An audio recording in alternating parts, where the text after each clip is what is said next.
Serrer la vis des Français, c'est devenu le nouveau slogan de la Macronie.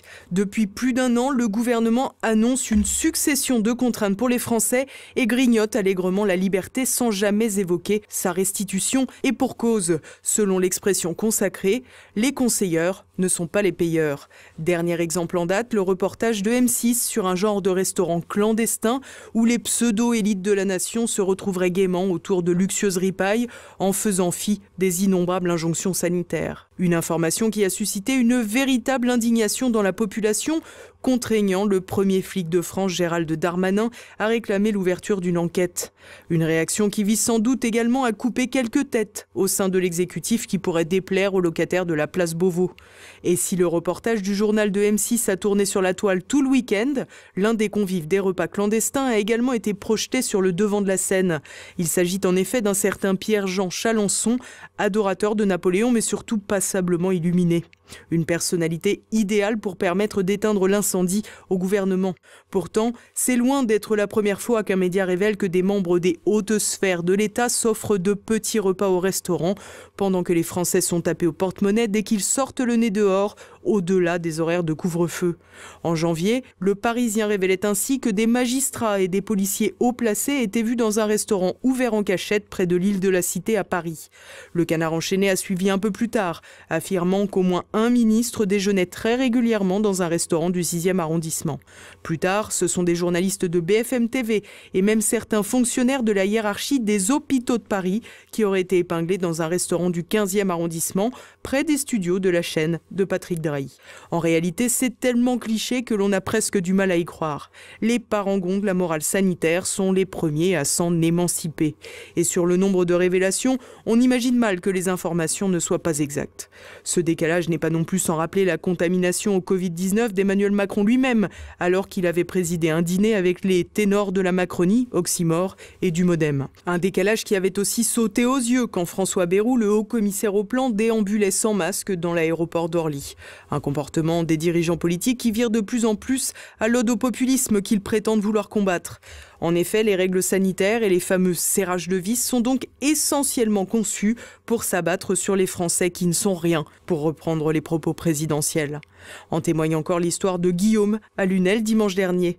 Décidé à profiter du soleil, il se rend avec ses 2 enfants, son épouse et une amie de cette dernière sur la plage pour un pique-nique. Au programme, déjeuner en plein air et rosé pour l'apéritif. C'était sans compter l'interdiction de consommer de l'alcool à l'extérieur depuis un an.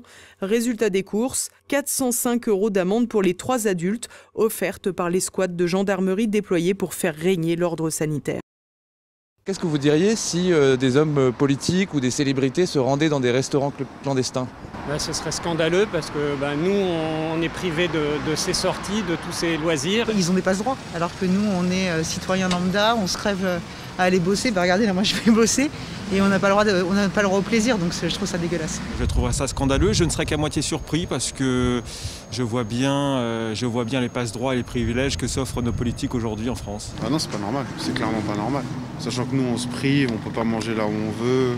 On mange chacun dans notre coin, c'est pas normal. C'est fréquent, que ce soit au niveau de la justice, que ce soit au niveau des avantages, que ce soit au niveau des impositions, etc., etc. Il y a 2 systèmes, il y a les pauvres, la base, et puis les autres. Voilà ce que ça renvoie comme image. Pour l'instant, j'y crois pas, j'ai du mal à y croire à cette histoire, mais voilà,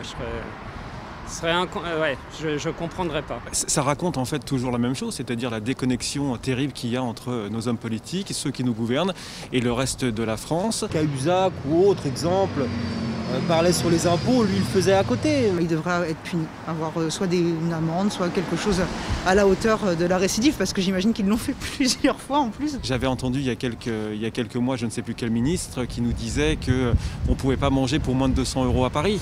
Voilà, ça dit tout. Ça dit tout. Ça dit une déconnexion et puis ça dit aussi un mépris du reste de la population. Ce qui est amusant dans cette affaire et ce qui choque les gens, c'est quand on y voit des gens qui, par ailleurs, font la leçon aux Français toute la journée, qui leur reprochent d'être irresponsables, de se relâcher, entre guillemets, et qu'on retrouve le soir sans masque dans les restaurants clandestins en train de s'amuser. Parce qu'on sait qu'il y a une énorme hypocrisie là-dessus. Vous parlez de cette affaire-là, mais enfin, il y en a, moi je me souviens de l'affaire du Parisien, un article du 23 janvier qui est toujours en ligne, qui parlait des restaurants clandestins. Le Parisien expliquait qu'on y trouvait beaucoup de magistrats, de policiers, de politiques, de journalistes, etc.